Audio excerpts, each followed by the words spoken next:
هو اللہ الذی لا الہ الا ہو، پھر اللہ کے بارے میں بتایا جا رہا ہے۔ کیوں؟ صحابہ کو نہیں معلوم تھا اللہ کیسا ہے، لیکن اللہ رب العالمین نے اللہ کی عظمت کی بہت ساری آیتیں نہ صرف مکہ میں بلکہ مدینہ میں بھی نازل کی۔ اس لیے ایک مسلمان کو اللہ کے بارے میں علم حاصل کرنا چاہیے۔ یہ اللہ کی معرفت میں نقص ہے جس کا نتیجہ شرک ہے۔ اللہ کی معرفت میں نقص کا نتیجہ کیا ہے؟ شرک اور معصیت۔ آدمی شرک کیوں کرتا ہے؟ اللہ کو پہچانا نہیں۔ آدمی شرک کیوں کرتا ہے؟ اللہ تعالیٰ کے بارے میں صحیح علم اس کو نہیں، اللہ کی عظمت کا علم اس کو نہیں۔ گناہ کیوں کرتا ہے؟ اللہ رب العالمین کی صحیح معرفت نہیں۔ اگر اللہ تعالیٰ دیکھ رہا ہے، سن رہا ہے، اللہ قادر ہے، اگر اس بات کا احساس ہر آدمی کو ہر وقت رہے، آدمی کیوں گناہ کرے گا؟ لہٰذا اللہ کی توحید کا اہتمام نہ صرف عقیدے کا حصہ ہے بلکہ اخلاق اور معاملات کا بھی حصہ ہے۔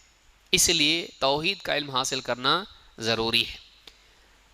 جو آیت ہم نے شروع میں پڑھی ہے اور آپ کے نوٹس میں بھی ہے، اللہ تعالیٰ فرماتا ہے الذین آمنوا ولم یلبسوا ایمانہم بظلم اولئک لہم الامن وہم مہتدون۔ جو لوگ ایمان لائے اور اپنے ایمان میں ظلم کو ملنے نہیں دیا، یہی وہ لوگ ہیں جن کے لیے امن کا وعدہ ہے اور یہی لوگ ہدایت یافتہ ہیں۔ دو باتیں ہیں، شرطیں اور دو وعدے ہیں۔ نمبر ایک، دو کام۔ پہلا کام الذین آمنوا، جو لوگ ایمان لائے۔ ختم ہو گیا کام؟ نہیں۔ اور ایک کام کیا ہے اس کے بعد؟ وَلَمْ يَلْبِسُوا إِيمَانَهُمْ بِظُلْمٍ، اور اپنے ایمان میں ظلم کی ملاوٹ نہیں کی۔ ظلم سے مراد کیا ہے؟ صحابہ اللہ کے نبی صلی اللہ علیہ وسلم کے پاس آئے اور کہا اللہ کے رسول ہم میں سے کون ہے جس نے اپنے اوپر ظلم نہ کیا ہو؟ یعنی کون ہے جس نے کچھ نہ کچھ غلطی نہ کی ہو؟ ربنا ظلمنا انفسنا، کچھ نہ کچھ غلطی ہو جائے تو آدمی اپنے اوپر ظلم کر لیتا ہے۔ کیوں؟ اللہ کی رحمت سے دوری، اللہ کی سزا کا حقدار۔ تو ہم میں سے کون ہے جس نے اپنے اوپر ظلم نہیں کیا؟ آپ نے کہا ویسا نہیں ہے۔ آپ نے فرمایا علم تسمعوا الى قول لقمان لابنہ، کیا تم نے سنا نہیں لقمان نے اپنے بیٹے سے کیا کہا تھا؟ حضرت لقمان نبی نہیں تھے، وہ نیک انسان تھے جن کو اللہ نے حکمت دی تھی، وہ غلام تھے۔ حضرت لقمان نے اپنے بیٹے کو جو نصیحت کی تھی تم نے سنا نہیں؟ کیا کہا تھا؟ یا بنی لا تشرک باللہ ان الشرک لظلم عظیم، اے بیٹے شرک مت کرنا اللہ کے ساتھ۔ کیوں؟ اس لیے کہ شرک ظلم عظیم ہے۔ تو یہاں جو کہا گیا کہ اپنے ایمان میں ظلم کی ملاوٹ نہیں کی، تو آپ نے فرمایا ظلم سے مراد یہاں کیا ہے؟ شرک ہے۔ معلوم یہ ہوا کہ ایمان لانے کے بعد بھی ایک چیز رہ جاتی ہے کامیاب ہونے کے لیے، اگر وہ نہ کریں تو ایمان لانا فائدہ نہیں دے گا۔ ایمان لانے کے بعد یہ امکان ہے، پاسبلٹی ہے کہ اس ایمان میں شرک مل جائے۔ آپ نے پاک پانی لیا اور وضو کے لیے آپ بیٹھے ہی تھے کہ آپ کے بچے نے اس میں پیشاب کر دیا، آپ کہہ سکتے میں لیا تھا تب تو پاک تھا، آپ اس سے وضو کر سکتے؟ نہیں۔ اس میں اگر نجاست گر جائیں وہ پانی وضو کرنے لائق رہا؟ نہیں۔ جب تک آپ وضو نہیں کرتے، آپ کا وضو نہیں ہو جاتا، تب تک کہ وہ پانی پاک رہنا ضروری ہے، چاہے آپ نے پاک پانی لیا ہو۔ لیکن اگر اس کے بعد نجاست گر جائیں، ختم، اب وہ کام کا نہیں رہا۔ ایسے ہی اگر آپ کا ایمان ہے، آپ ایمان لے آئیں، لیکن اگر اس میں شرک مل جائے، شرک کی نجاست اس میں گر جائے، اب وہ ایمان خراب ہو جاتا ہے۔ جو لوگ ایمان لائے اور انہوں نے اپنے ایمان میں ظلم کو، شرک کو ملنے نہیں دیا، اولئک لہم الامن، دو وعدے ان کے لیے امن ہے۔ دنیا میں اللہ کے عذاب سے امن ہے، آخرت میں اللہ کے عذاب سے امن ہے۔ وہم مہتدون، اور یہ ہدایت یافتہ ہیں۔ دنیا میں یہ لوگ ہدایت پر ہیں اور آخرت میں ان کو جنت کا راستہ دکھایا جائے گا۔ دنیا میں یہ صراط مستقیم پر ہیں، آخرت میں جنت کی طرف رہنمائی ان کو کی جائے گی، جہنم کی طرف نہیں، جنت کی طرف بھیجا جائے گا۔ تو یہ وعدے، دو وعدے، امن اور ہدایت، دو چیزیں جو اللہ نے بیان کی، کن کے لیے ہیں؟ جو لوگ ایمان لانے کے بعد شرک نہ کریں۔ معلوم ہوا کہ انسان کو چاہیے کہ وہ زندگی بھر شرک سے بچتا رہے۔ اب آئیے دیکھتے ہیں کہ توحید کی فضیلت اور اہمیت کیا ہے، اور اس کے بعد ہم دیکھیں گے کہ شرک کی برائی کیا ہے۔ کسی چیز کی فضیلت اور اہمیت معلوم ہونے سے اس چیز کا سیکھنا اور اس پر عمل کرنے کا شوق پیدا ہوتا ہے۔ جب فضیلت کسی چیز کی معلوم ہو، اس کی اہمیت انسان کی زندگی میں اور اہتمام اس کی زندگی میں آتا ہے۔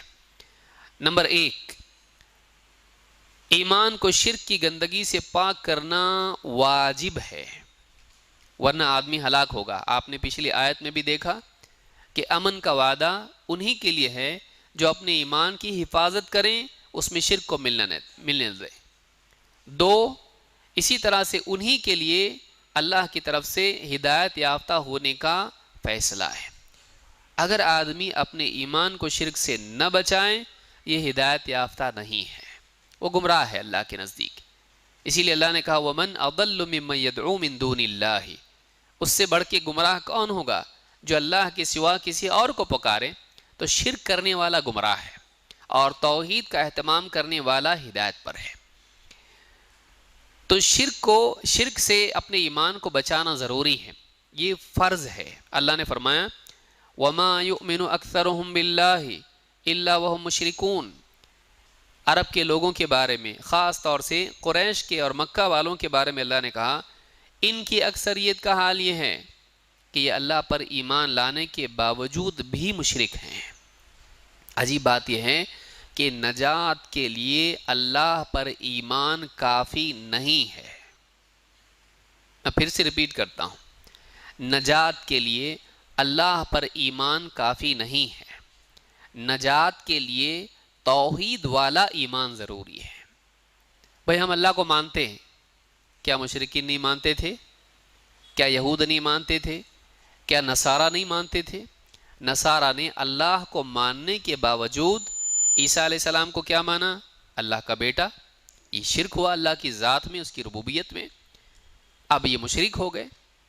اتخذوا احبارهم ورهبانهم اربابا من دون اللہ، اپنے علماء اور اپنے اللہ والوں کو انہوں نے اللہ کے مقابلے میں رب بنا لیا، جبکہ وہ اللہ کو مانتے تھے۔ تو مشرکین اللہ کو مانتے تھے، یہود و نصارہ اللہ کو مانتے تھے، لیکن اللہ کو ماننے سے کیا فائدہ ہوا؟ صرف اللہ کے وجود کو مان لینا، اللہ کو معبود مان لینا، اللہ کو رب مان لینا کافی نہیں ہے، جب تک کہ اس ایمان میں توحید نہ ہو۔ اللہ ہی رب ہے اور کوئی نہیں، اللہ ہی معبود ہے، دوسرا کوئی معبود نہیں، اللہ جیسا کوئی نہیں۔ جب تک کہ توحید نہ ہو، اللہ ہی کے لیے ربوبیت اور الوہیت کو خاص نہ کیا جائے، اور اللہ کے اسماء و صفات میں اللہ کو منفرد، یکتا، یونیک نہ مانا جائے، تب تک کہ آدمی کا ایمان صحیح نہیں ہوتا ہے۔ توحید اس کو کہتے ہیں، صرف مان لینا کافی نہیں ہے۔ تو کہا کہ ان میں سے اکثریت کا حال یہ ہے کہ یہ لوگ اللہ پر ایمان رکھتے ہیں لیکن پھر بھی مشرک ہیں۔ معلوم ہوا کہ اللہ پر ایمان کے باوجود بھی ایک انسان مشرک ہو سکتا ہے۔ تو نجات صرف ایمان میں نہیں ہے، ایسے ایمان میں ہے جو شرک سے پاک ہو، توحید والا ہو۔ آپ یاد رکھیں گے اس کو، نجات صرف ایمان میں نہیں ہے، ایسے ایمان میں ہے جو توحید والا ہو اور شرک سے پاک ہو۔ صرف اللہ کو ماننا کافی نہیں ہے۔ یہ سورہ یوسف کی آیت نمبر 6۔ اسی طرح سے پچھلی آیت میں آپ نے دیکھا الذین آمنوا ولم یلبسوا ایمانہم بظلم اولئک لہم الامن وہم مہتدون، جو لوگ ایمان لائے اور اپنے ایمان میں شرک کی ملاوٹ نہیں کی، ظلم کی ملاوٹ نہیں کی۔ تو ایمان کو ظلم سے بچانا، شرک سے بچانا ضروری ہے۔ جب شرک ایمان میں مکس ہو جاتا ہے، ایمان کے ساتھ ساتھ آدمی جب شرک بھی کرتا ہے تو وہ شرک اس کے ایمان کو برباد کر دیتا ہے۔ جیسے میں نے پانی کی مثال دی، موٹی موٹی مثال آپ یاد رکھ سکتے ہیں۔ دوسری مثال بعض علماء نے دی ہے کہ ایک آدمی مثال کے طور پر وضو نے کیا اور وضو کے بعد میں اس نے پیشاب کر لیا، استنجا کے لیے وہ گیا، کیا وہ کہہ سکتا ہے کہ اب میں نماز پڑھ سکتا ہوں؟ نہیں۔ کیا آدمی نماز پڑھ سکتا ہے؟ ایک آدمی نے ایک دم کامل وضو کیا اور وضو کرنے کے بعد وہ استنجا کے لیے گیا، واش روم میں گیا، قضاء حاجت کے بعد باہر آ کر سیدھے وہ نماز پڑھ سکتا ہے؟ نہیں۔ اس سے کہا کہ آپ وضو نہیں ہے آپ کا، آدمی کہے کہ میں تو وضو کیا ہوں، میں وضو کیا ہوں، میں گھر سے وضو کر کے آیا ہوں، کیا وہ آدمی نماز پڑھ سکتا ہے؟ نہیں۔ اس سے کہا جائے گا ہاں آپ نے وضو کیا، لیکن اس کے بعد آپ نے ایسا کام کیا جس سے آپ کا وضو ٹوٹ گیا۔ اسی طرح سے انسان ایمان لانے کے بعد اگر شرک کرے، وہ ایمان کیا ہو جاتا ہے؟ اس کا ٹوٹ جاتا ہے، ضائع ہو جاتا ہے، برباد ہو جاتا ہے۔ اسی لیے کہا کہ ایمان لائیں، اور ایمان لانے کے بعد اپنے ایمان میں شرک کو ملنے نہیں دیا۔ انہی لوگوں کے لیے امن کا وعدہ ہے دنیا اور آخرت میں، اور یہی لوگ اللہ کے نزدیک ہدایت یافتہ ہیں، گمراہی سے محفوظ ہیں۔ تو ایک بات یہ معلوم ہوئی کہ ایمان کو شرک کی گندگی سے بچانا واجب ہے، لازم ہے، آپشنل نہیں ہے کہ یہ تو اچھی بات ہے، نہیں تو کوئی مسئلہ نہیں ہے، تہجد کی طرح نہیں ہے، یہ پڑھے تو اچھا، نہیں پڑھے تو کوئی بات نہیں، نہیں، یہ لازم ہے کہ اس کے بغیر نجات نہیں۔ نمبر 2، توحید کی اہمیت کیا ہے؟ تمام رسولوں نے توحید کی دعوت دی، جتنے بھی رسول آئیں ہر ایک کی دعوت میں مرکزی دعوت، یہ مطلب نہیں کہ انہوں نے دوسری کوئی بات نہیں کہی، بہت ساری باتیں رسولوں کی دعوت کا حصہ تھیں، لیکن ان لوگوں کی مشترکہ اور مرکزی دعوت، کامن دعوت اور سینٹرل دعوت ان کی کیا تھی؟ توحید۔ اللہ تعالیٰ قرآن کریم میں فرماتا ہے وَمَا أَرْسَلْنَا مِن قَبْلِكَ مِن رَّسُولٍ إِلَّا نُوحِي إِلَيْهِ أَنَّهُ لَا إِلَهَ إِلَّا أَنَا فَاعْبُدُونِ، سورہ الانبیاء آیت نمبر 25۔ اللہ تعالیٰ فرماتا ہے ہم نے اے نبی آپ سے پہلے جو بھی رسول بھیجا اس کی طرف اس پیغام کو بذریعہ وحی ہم نے